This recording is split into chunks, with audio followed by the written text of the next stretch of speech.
Hello students, आप सभी का गुड मॉर्निंग। आज हम लोग रियल नंबर चैप्टर का क्लास 3 देखने वाले हैं। आज इसका तीसरा दिन है, तो आज हम शुरू करते हैं।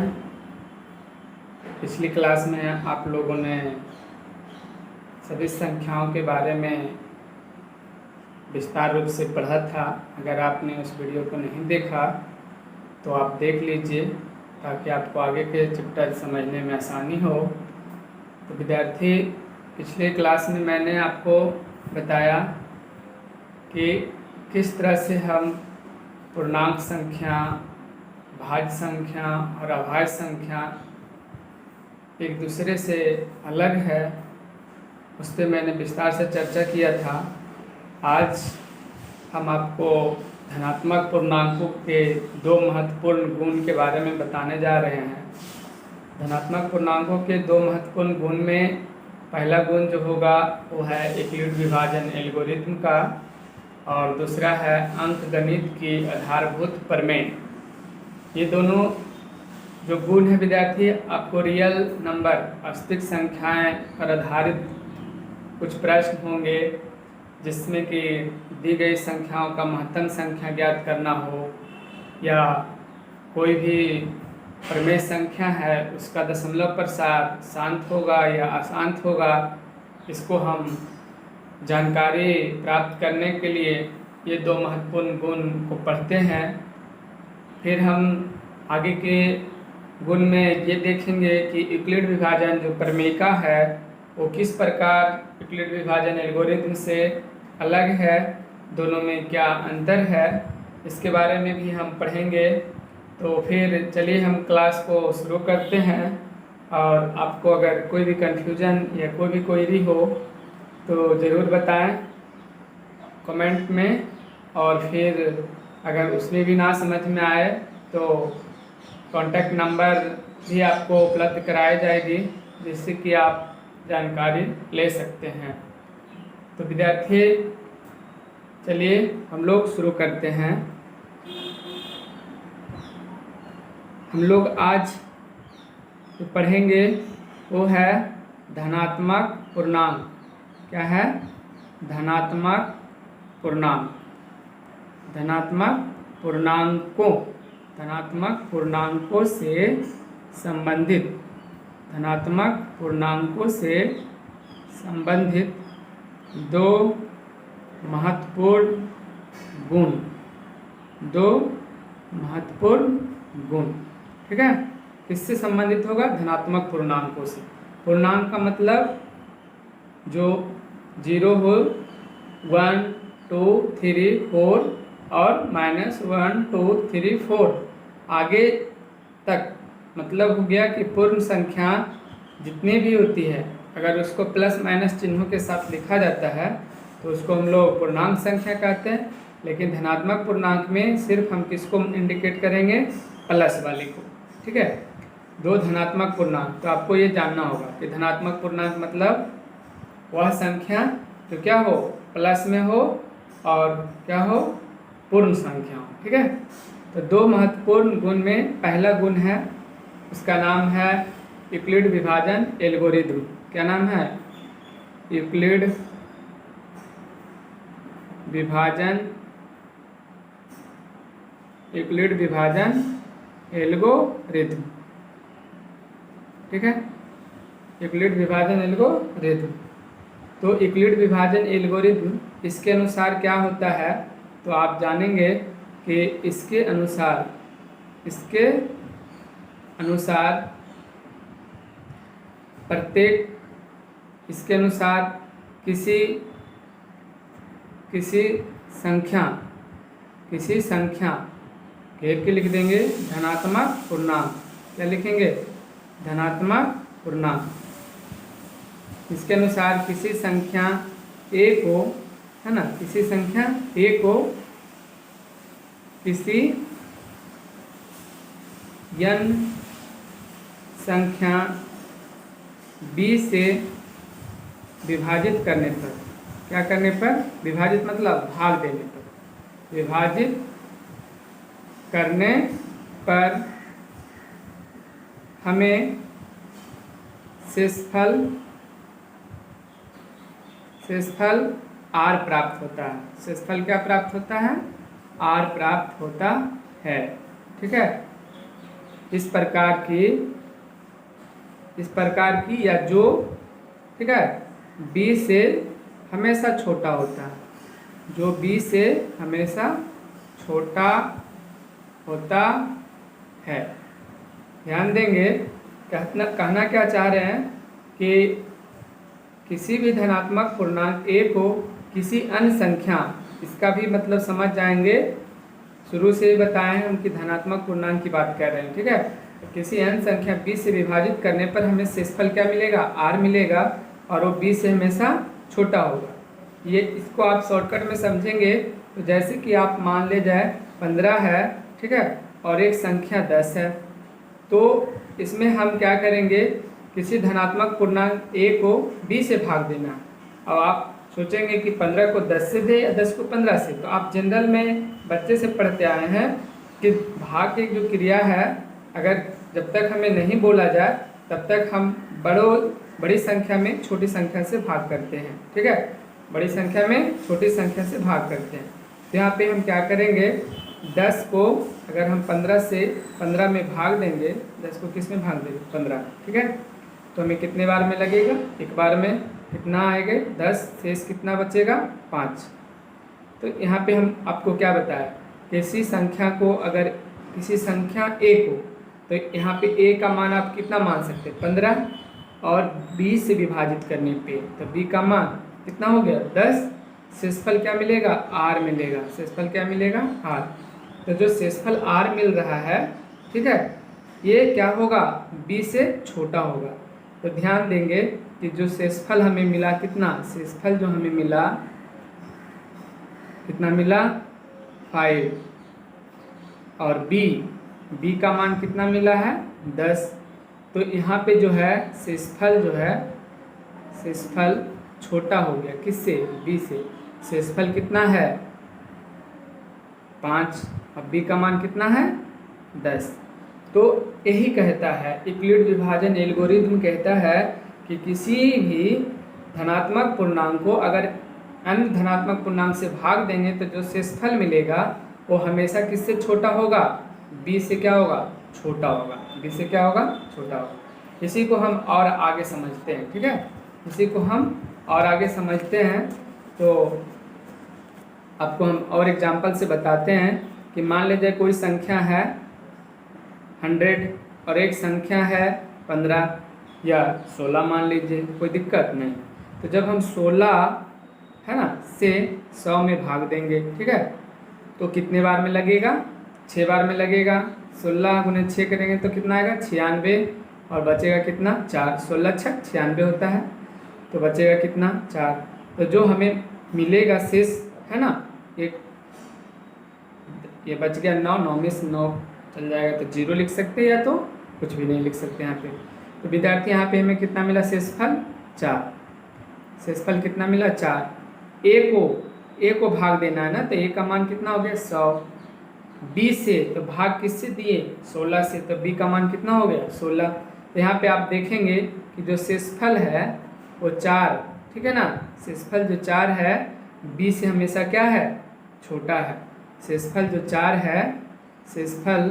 4 है वो b से छोटा, इसको हम क्या पढ़ेंगे? छोटा। इधर खुलेगा तो इधर मुंह अगर करेंगे तो बड़ा। तो शेषफल जो है b से क्या है? छोटा है। शेषफल का मान 4 और छोटा किससे हो गया? 16 से।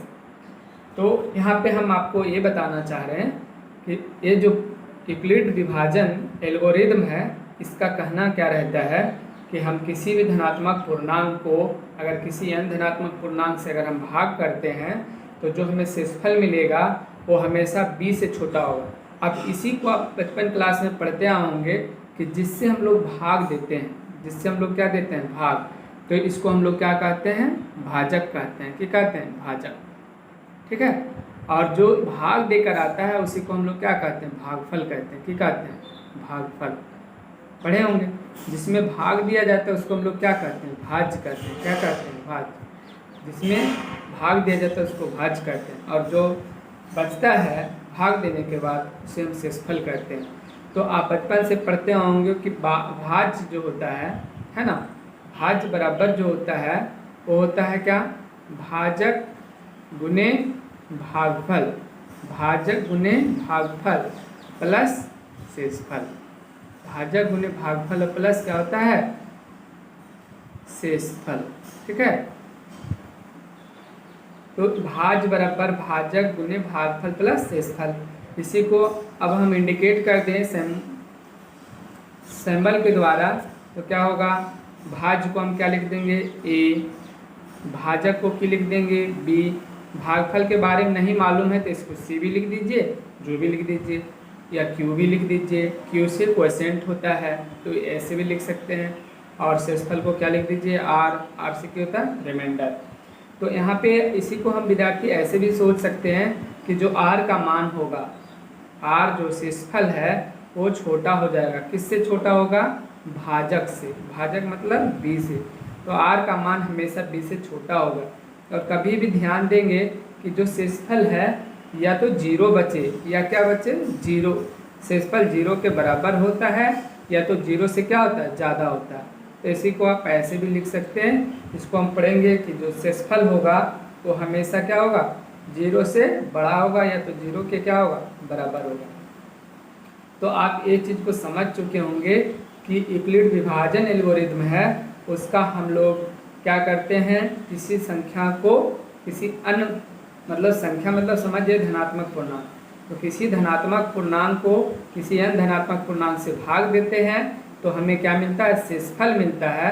वो हमेशा भाजक से क्या होता है, छोटा होता है।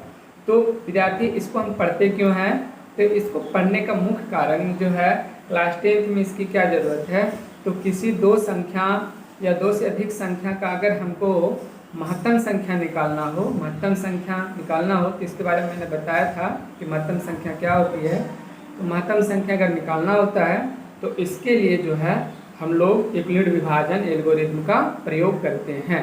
ठीक है, तो इसका हम लोग प्रयोग अगर परीक्षा में आपसे पूछे कि यूक्लिड विभाजन एल्गोरिथम का क्या प्रयोग है तो वो आप कैसे बताएंगे, फिर मैं बता रहा हूँ। ठीक है, तो यहाँ पे ध्यान देना, यूक्लिड विभाजन एल्गोरिथम का क्या लिखेंगे, प्रयोग। ठीक है, यूक्लिड विभाजन एल्गोरिथम का क्या लिखेंगे, प्रयोग। तो ध्यान रखना है कि इसका प्रयोग, ठीक है, इसका माने किसका, यूक्लिड विभाजन एल्गोरिथम का।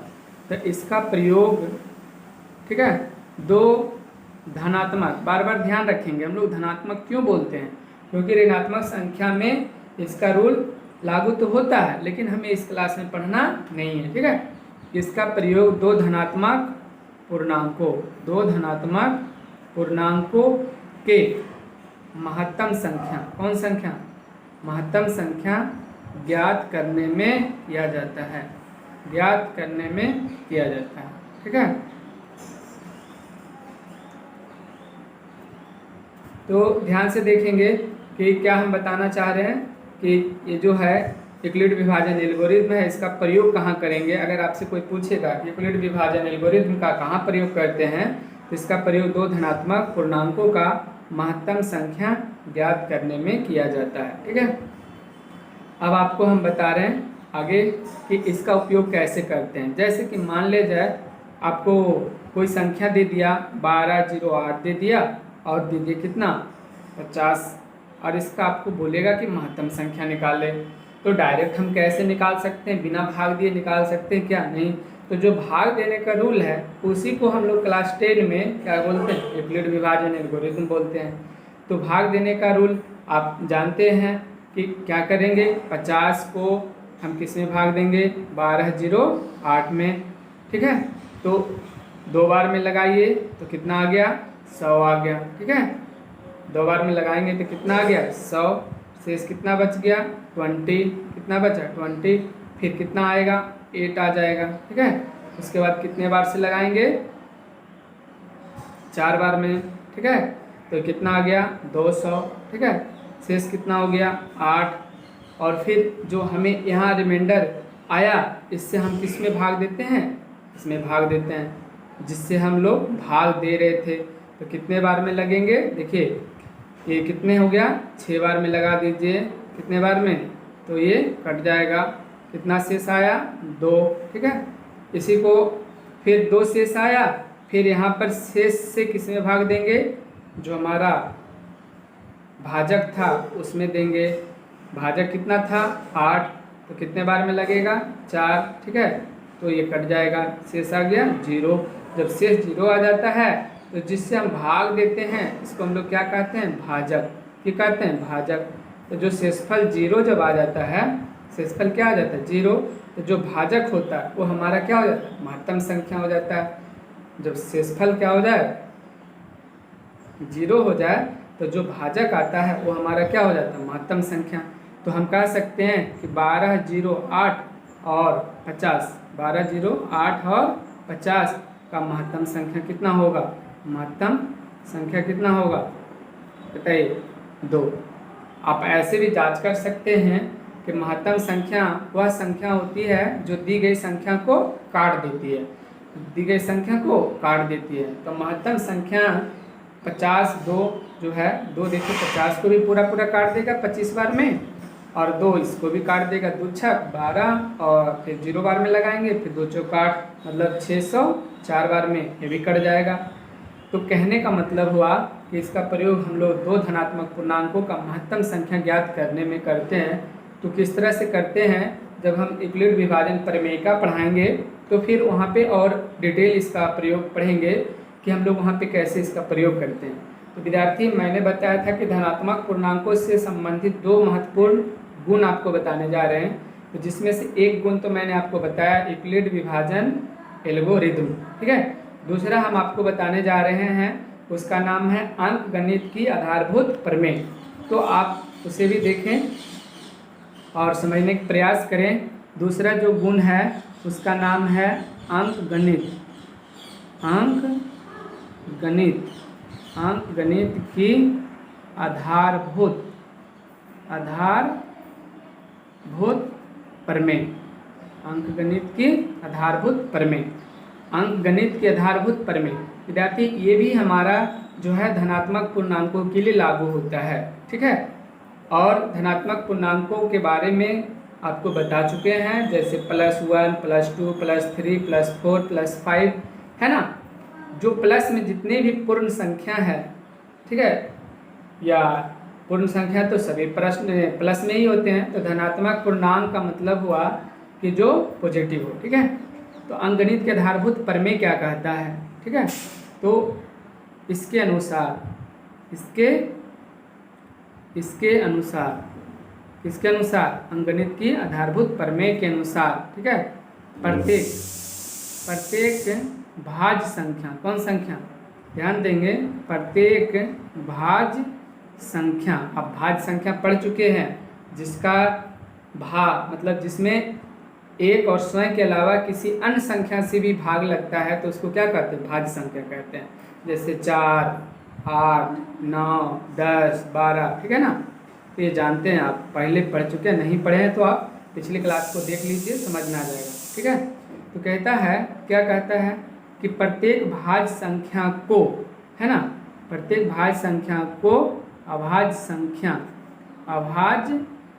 संख्या के गुणनखंड, अभाज्य संख्या के गुणनखंड के रूप में, अभाज्य संख्या के गुणनखंड के रूप में अद्वितीय रूप से, कैसा, अद्वितीय, ठीक है, अद्वितीय रूप से व्यक्त किया जा सकता है या लिखा जा सकता है, व्यक्त किया जा सकता है।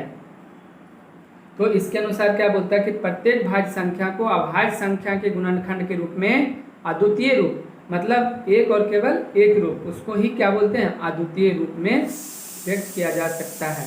ठीक है, तो आप इसका एक पॉइंट याद रखेंगे कि इसका संबंध, ठीक है, इसका संबंध किससे है, ऑब्जेक्टिव अगर आपसे पूछ दे इसका संबंध किससे है, तो धनात्मक पूर्णांकों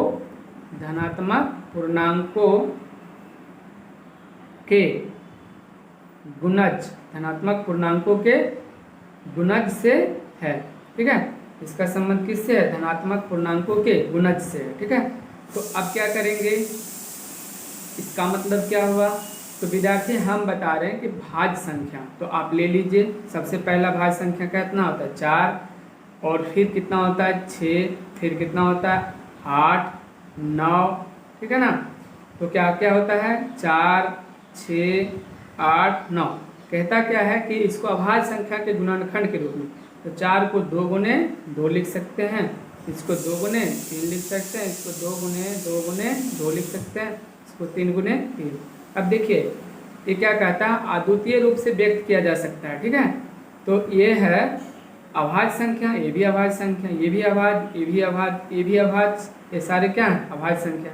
तो जितने भी भाज्य संख्या है उसको हम अभाज्य संख्या के गुणनखंड के रूप में अद्वितीय रूप से ये देखिए आप क्लास 8, 9 में भी पहले से पढ़ चुके हैं गुणनखंड। ठीक है, बस इसी को क्लास 10 में एक गुण के रूप में पढ़ते हैं कि आखिर ये है क्या। देखो विद्यार्थी, कोई भी रूल है तो कहीं ना कहीं किसी न किसी तरीके में वो सत्यापित है, तभी तो उसको हम लोग पढ़ते हैं।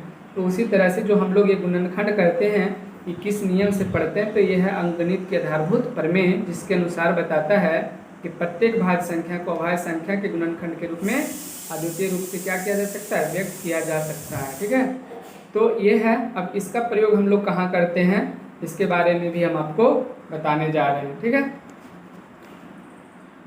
तो देखिए विद्यार्थी, आपको हम बता रहे हैं कि अंकगणित की, ठीक है,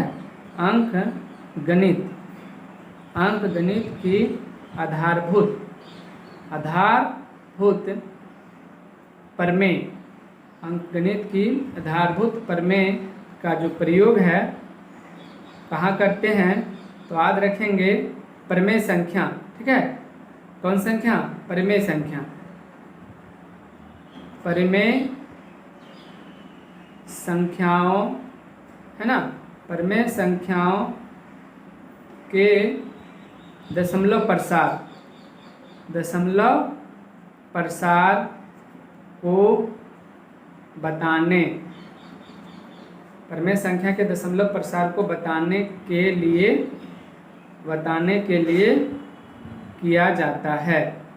तो अगर आपसे कोई पूछे कि अंकगणित की आधारभूत जो प्रमेय है उसका प्रयोग हम लोग कहाँ करते हैं, तो प्रमेय संख्या के दशमलव प्रसार को बताने के लिए किया जाता है। अब कैसे? तो विद्यार्थी इसमें आप आगे पढ़ेंगे कि अगर कोई भी प्रमेय संख्या है, जैसे कि 4/5 है, ठीक है, 4/5 या 5/12 है, या 6/10 है, या 4/5 है, 5 तो लिख दिए हैं, इसको मान लीजिए 48/5 है, या 5000/2 है, या 16/4 है।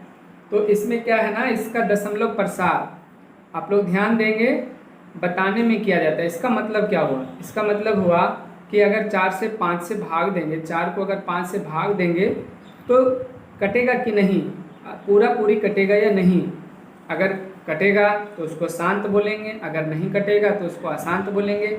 और नहीं कटने के बाद भी 2 कंडीशन होते हैं जो कि आप 9th क्लास में पढ़े होंगे, जैसे कि 1/3 है तो उसको हम 1.333 लिखते हैं, मतलब वो रिपीट कर रहा है तो उसको क्या बोलेंगे? आवर्ती बोलेंगे। और अगर रिपीट नहीं करेगा तो उसको अनावर्ती बोलेंगे। ठीक है, तो कोई भी प्रमेय संख्या का दशमलव प्रसार शांत होगा कि अशांत होगा, इसको बताने के लिए हम लोग करते हैं। तो इसको फिर जब हम चैप्टर में आएंगे तो वहाँ पे डिटेल से बताएंगे कि अगर कोई भी प्रमेय संख्या का एक, देखिए विद्यार्थी, ऊपर नोमिनेटर होता है जिसको आप लोग अंश बोलते हैं, डिनोमिनेटर जिसको हर बोलते हैं। तो अगर किसी भी प्रमेय संख्या में अगर डिनोमिनेटर जो है मतलब हर का पार्ट समझ लीजिए, या P/Q में सोचेंगे तो Q का भाग देख लीजिए। अगर P/Q के रूप में देखेंगे, ठीक है, तो अगर Q का मान में 2 और 5, 2 या 5, केवल 2 और 5 अगर शामिल होगा, ठीक है, या तो 2 या तो 5, उसके अलावा अगर कुछ भी नहीं है तो उसका दशमलव प्रसार क्या होगा, शांत होगा।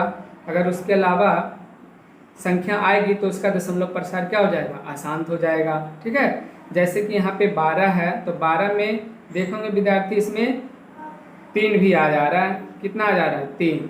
ठीक है, 3 आ जा रहा है तो इसका दशमलव प्रसार क्या हो जाएगा, अशांत हो जाएगा। क्या होगा, अशांत। ये देखिए 10 है तो 2 और 5 आ रहा है, इसका दशमलव प्रसार क्या आ जाएगा, शांत आ जाएगा। यहाँ पे देखिए विद्यार्थी 5 आ रहा है तो इसका दशमलव प्रसार क्या हो जाएगा, शांत हो जाएगा। क्यों, क्योंकि हम बता रहे हैं कि 2 और 5 के अलावा कुछ नहीं आना चाहिए, या तो 2 आ जाए या तो 5 आ जाए। यहाँ भी 2 आ गया तो इसका भी दशमलव प्रसार क्या हो जाएगा, शांत हो जाएगा। यहाँ पे 4 आ गया तो इसका दशमलव प्रसार शांत होगा। कहेंगे सर ये कैसे, तो 4 में भी क्या है, 2 है, 2 के अलावा और कुछ है क्या, नहीं। लेकिन अगर इसी में मान ले लिख दिया 15 और बटे लिख दिया 3, तब बोलेंगे सर ये तो 3 है तो ये शांत होगा क्या। अब देखिए विद्यार्थी, इसको तो आप देख ही रहे ना कि 5 बार से क्या है, कट जा रहा है।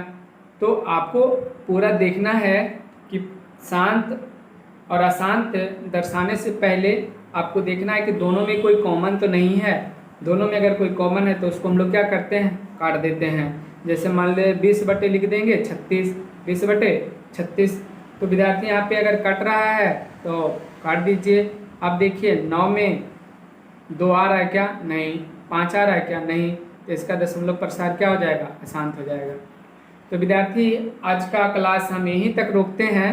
कल का जो क्लास होगा उसमें हम आपको बताएंगे कि अंक यूक्लिड विभाजन जो है, यूक्लिड विभाजन प्रमेयिका क्या है और इसका हम लोग उपयोग कैसे करते हैं।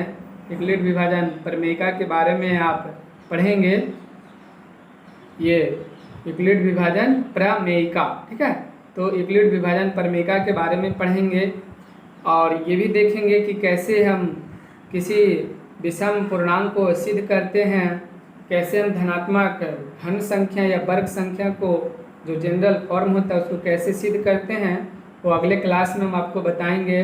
तो आप ज़रूर क्लास अटेंड करें। अगर आप डेली बेसिस पे क्लास अटेंड करते हैं तो आपको आगे की क्लास समझने में आसानी होगी। विद्यार्थी आज का क्लास से आपको अगर कोई डाउट रहेंगे तो ज़रूर कमेंट सेक्शन में बताएंगे। ठीक है, बाकी नेक्स्ट क्लास में हम मिलेंगे। थैंक यू, जय हिंद, जय भारत।